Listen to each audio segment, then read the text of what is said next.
Longlegs is the latest by actor, writer and director Oz Perkins, son of Anthony, who was behind other films such as The Blackcoat's Daughter, I Am the Pretty Thing That Lives in the House, and Gretel and Hansel, a bunch of films that I haven't seen, making Longlegs my first, so I've got some homework to do. The film is about the pursuit of a serial killer. An FBI agent uncovers a series of occult clues that she must solve to end his terrifying killing spree. The first aspect that is important to talk about first is how Neon presented the marketing for Longlegs. The way they advertised this film with the many teasers of its mystery of the story, at one point not even knowing the title of the production, and of course to have Nicolas Cage as your antagonist is a clever way to get your audience's interest and attention. So hats off to Neon, and I'm just glad to see that an original and indie film like Longlegs is getting the attention it deserves. So after a long wait with so much hype, the question is now, does Longlegs hold up? Well, yes it does. I had a blast with this film. From start to finish, this is such an unsettling, moody and atmospheric film that I was getting vibes from both of David Fincher's Seven and Zodiac. Plus, and this is what I typed in my Letterboxd review immediately when the end credits rolled, was True Detective Season 1 vibes. The suspenseful atmosphere of Longlegs supports the excellent production sets, locations, makeup, and props that are all essential to the story's chilling development. When the main character is working on Longlegs' puzzled and playful case. The film has brilliant pacing, it's full of dread, and there was so much creepy imagery that it will stick in your mind for a while. Micah Monroe's lead performance as Agent Lee Harker was phenomenal, and she steals it. Monroe portrays as this character of being psychic, dry, quiet, focused, independent, comprehensive, and a compelling individual. Harker is intelligent in her line of work, but at the same time, she is hiding so much inside of her on a personal level, which I will talk about more later on in this video. But first, let's talk about Nicolas Cage's performance as Longlegs.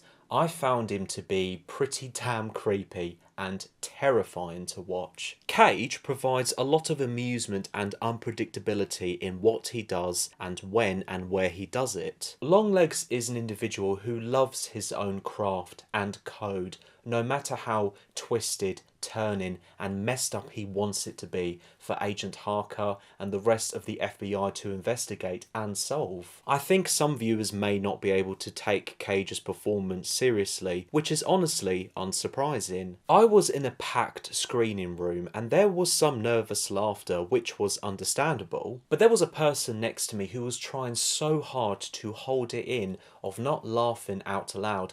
I could tell that he couldn't take it seriously when looking at Longlegs' own face. I get it, it's Nicolas Cage. He is a very entertaining actor both comedically and seriously. So it will depend on how you yourself will react to his acting and what are the other type of films you've seen him in before. I thought this film had amazing cinematography and the different types of aspect ratios they used had a lot of purpose and personality. Apparently it's a style that Oz Perkins does use in his other films. For example, the amount of wide shots they show of the characters in either the centre or corner of the framing to represent their feelings of isolation, power and powerlessness. I especially liked it when characters were in the corner of the frame for you to anticipate that someone might just appear behind. It was a clever way to get the audience in the suspenseful mood. I found the sound and editing to be really neat. When it comes to timing, cut into the next scene or an unexpected jump scare happens,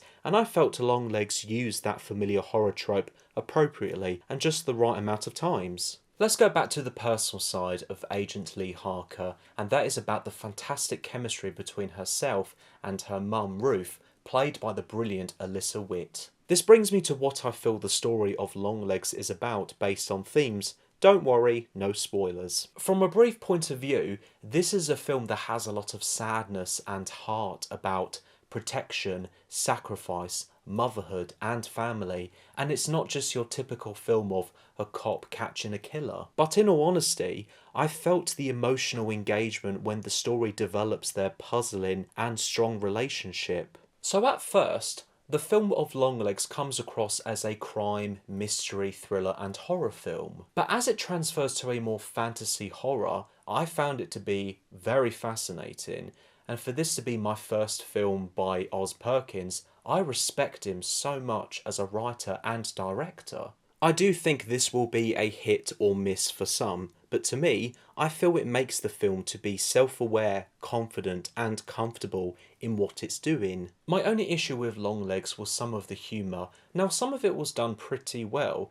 There was some neat dry sense of humour moments that felt appropriate for a moody film like this. I am fine with humour in very serious films. I think you just need to have the right type of sense of humour and when to use it. But there were moments when it was just forced and inappropriate which felt distracting to me when being in the zone. Overall though, I had a blast with Longlegs. Excellent performances, and atmospheric and unsettling experience, and a story that is scary and also has heart to it. I cannot wait to rewatch this. This is definitely a recommendation for me. I hope to those that have already seen this film got something out of it and liked it. I'm going to give Longlegs 4 stars out of 5. Thank you so much for watching. I hope you've enjoyed this video, and please let me know your thoughts about the film in the comments below. Feel free to watch another video and check out my social media sites. Links are in the description below, all under the same name right here. I appreciate the like, subscribe and support as always. Until next time.